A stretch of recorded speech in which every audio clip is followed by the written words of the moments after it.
PP217 Heater Pump Adjustment Kit. It replaces the following part numbers: PP217, HA3020, 21284, 70-055-0100 M27694 Adjusting Screw. M10997 Pipe Plug. M8940 Ball Bearing 1/4 dia. M10993-1 Spring Approximate 730 seconds dia x 5/8 long. In the description to get this product today at the best price: PP217 Heater Pump Adjustment Kit.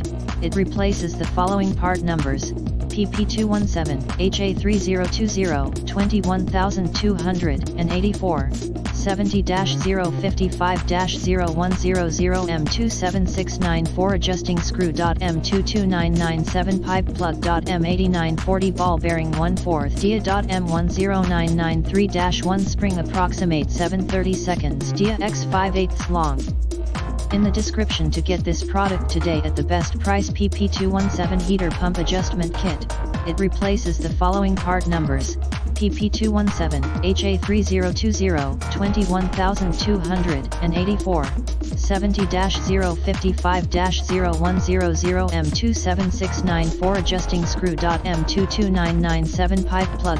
M8940 Ball Bearing 1/4 dia. M10993-1 Spring Approximate 730 seconds dia x 5/8 long. In the description to get this product today at the best price: PP217 Heater Pump Adjustment Kit. It replaces